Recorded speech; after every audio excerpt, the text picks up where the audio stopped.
Brazil वासियों के लिए एक जीव बेहद खास है। हालांकि बाकी दुनिया के लिए यह किसी डरावनी फिल्म का चरित्र ही है। जमीन और पानी दोनों जगह आसानी से रहता है। बहुतों के लिए यही जंगल का राजा है, एक विशाल सांप, एनाकोंडा। एनाकोंडा 3 मिनट में मार देगा। ये अपने कुदरती स्वभाव पर चलते हैं। जो भी गर्म खून वाला स्तनपायी इनके रास्ते में आता है और अगर ये उस पर हावी हो सकते हैं तो उसे खा जाते हैं। इंसान और जानवर में कोई फर्क नहीं, या तो वो खाना है या नहीं है। एनाकोंडा जमीन पर शिकार करता है और पानी में भी, जहां ये 10 मिनट तक अपनी सांस रोक सकता है। ये छिपकर सब्र से अपने अगले भोजन का इंतजार करता है। एनाकोंडा खाने के मामले में अवसरवादी है। मैंने देखा है कि वो अलग अलग प्रजाति के हिरणों, छोटे स्तनपाइयों, क्वाटीमुंडी, रैकून वगैरह को खा लेते हैं। मैंने एक एनाकोंडा को वयस्क जगुआर खाते भी देखा है। एनाकोंडा जंगल में पानी और ऊबड़ खाबड़ रास्तों में कहीं भी जा सकते हैं। ब्राजील के ग्रामीण तो एहतियात बरतते हैं, पर सैलानी अक्सर खतरे को नजरअंदाज कर जाते हैं।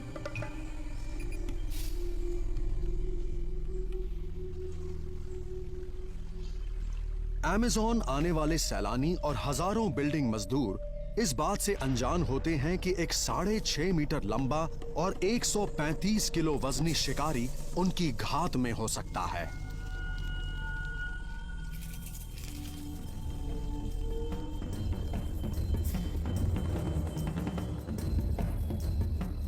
एनाकोंडा खास तरह से शिकार करता है। सांस लेना बंद करवाकर यह शिकार का दम घोंट देता है और काफी बड़े आकार के जीव को भी खा जाता है।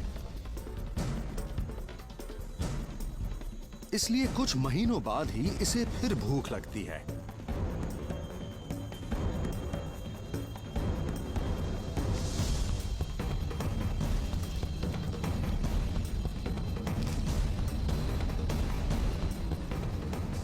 एनाकोंडा के लिए पहला वार अहम होता है।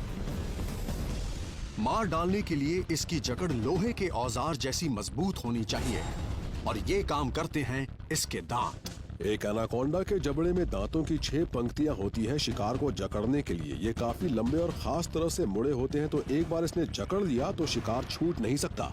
छटपटाते शिकार को जकड़ते ही एनाकोंडा जानलेवा हमले के अगले चरण के लिए तैयार हो जाता है। ये दांत शिकार को हुक की तरह पकड़ते हैं और एनाकोंडा तुरंत उस पर लिपट कर उसे असमर्थ बना देता है। अगर एक बड़े एनाकोंडा ने आपकी दोनों बाहें जकड़ ली और लिपट गया तो फिर आप किसी भी तरह से छूट नहीं सकते।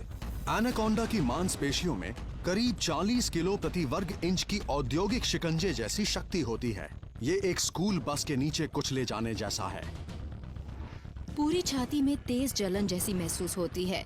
आप गहरी सांस लेने की कोशिश करते हैं और उसकी पकड़ तंग होती जाती है। आपके फेफड़े और पसलियां चूरा हो सकते हैं। दिमाग में हवा का पहुंचना बंद हो जाता है और शरीर के बाकी सिस्टम भी बंद हो जाते हैं। मुकाबला करना बेकार रहता है। संघर्ष करना एनाकोंडा को कसाव बढ़ाने के लिए उकसाता है।